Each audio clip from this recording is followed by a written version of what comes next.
When you think of a library, what comes to mind? Probably quiet aisles, that distinct smell of old paper, maybe the gentle rustle of turning pages. But you know what? Behind that calm, classic exterior, the modern library is an absolute hub of activity. And it's got a secret weapon you might not expect, a marketing mindset. Okay, so let's just get right to it, because this is the big question, isn't it? If the doors are open to everyone and pretty much everything inside is free, why on earth would a library need to market itself? Isn't that for, businesses trying to make a profit?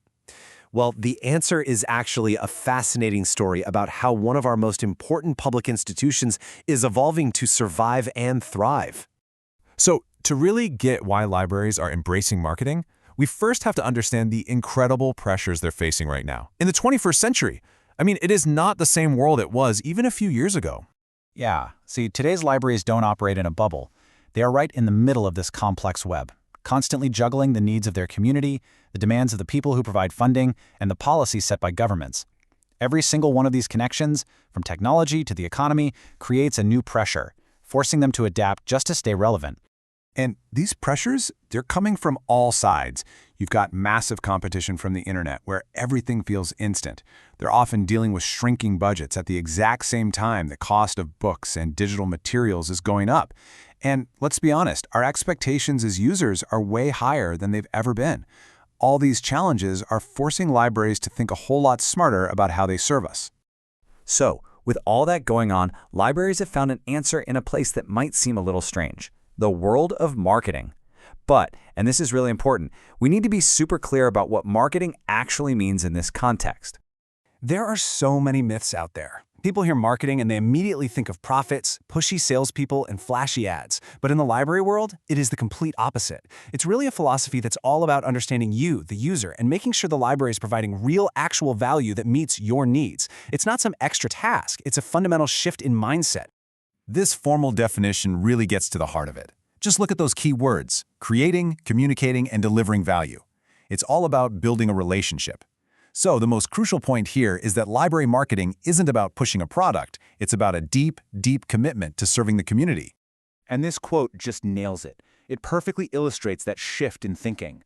A traditional library might say, here are all the books we have for you. But a marketing-oriented library flips that completely and asks, what information, what services, what experiences does our community actually need? And how can we build those for them? It's a total reversal of the old way of doing things. Okay, and here is the real aha moment. Get this. This whole marketing thing isn't some foreign concept being forced onto libraries. It is a natural evolution of their own founding principles. The classic 5 laws of library science, the bedrock of the profession, are all about user satisfaction. Take the second law: every reader his or her book. The modern marketing spin on that is just understanding user needs. So marketing isn't replacing the library's mission, it's giving it the modern tools to achieve it. It's been in their DNA the entire time. All right, so let's dig into the playbook here. Now that we understand why libraries need this mindset, let's take a look at how they actually put it into practice. What does this strategic thinking really look like on the ground? It all begins right here, with this one simple, powerful idea. For a long time, libraries built their collections based on professional expertise, which is, of course, incredibly valuable. But the modern approach adds a new crucial layer: actively listening to the community. So instead of just assuming they know what people want, they use real tools to find out for sure. And one of their most powerful tools is something called market segmentation. Think about it. A library's community isn't just one giant single group of people. It's made up of tons of different groups. Market segmentation is just the process of identifying those groups so you can serve each and every one of them better. And they can slice this data in all sorts of useful ways. A library out in a rural area has totally different needs than one right in the city center. Students need different resources than senior citizens. New parents need different services than people looking for a job. By pinpointing these different segments, the library can finally stop offering a one-size-fits-all service and start creating targeted, super relevant programs for each specific group. So this brings us to the final piece of the puzzle. How does all this strategic thinking, the research, the segmentation, actually translate into the experience you get when you walk in the door or click onto their website? Well, the answer lies in a classic idea called the marketing mix. It's basically a toolkit that helps any organization design and deliver its services. And for libraries, it's been adapted to focus specifically on the user experience. This is it. This is the modern librarian's checklist for designing a fantastic service. It's known as the 7 Ps. So let's just quickly break down what each of these means for a library, because it is probably not what you think. First up, product. And no, we are not just talking about books on a shelf. The product is everything the library offers.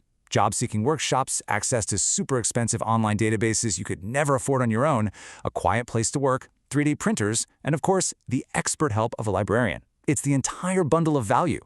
Next is price. Now, this one could throw people off. Isn't the library free? Yes. So price isn't about money. It's about your time and your effort.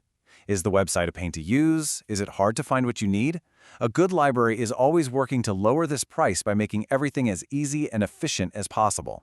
Then you've got place. And again, this isn't just about the physical building anymore. Place is anywhere you can access the library. That could be their website at midnight, a mobile app for downloading ebooks on the bus, or even a bookmobile that brings the library right to your neighborhood.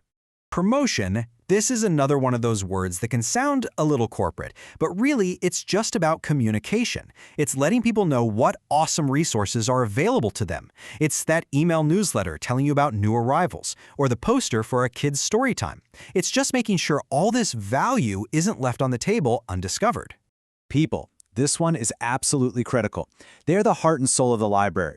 The friendly, smart staff who can help you solve a tough research problem or recommend the perfect book for your vacation, they are an essential part of the service and the whole experience. And finally, we've got physical evidence and process. Think of this as everything that makes your visit smooth and pleasant. From having a clean, well-lit, welcoming space, to making sure the process for checking out a book or booking a computer is simple and totally frustration-free. It's all those little details that add up to a great experience. So, when you see a library promoting its services, it's doing so much more than just trying to get you in the door. It's actively listening, adapting, and designing a service specifically for you and your community. It's not a passive warehouse for books anymore. It's a proactive partner in your life. Which really just leaves us with one final thought. The modern library is asking what you need it to be. What's your answer?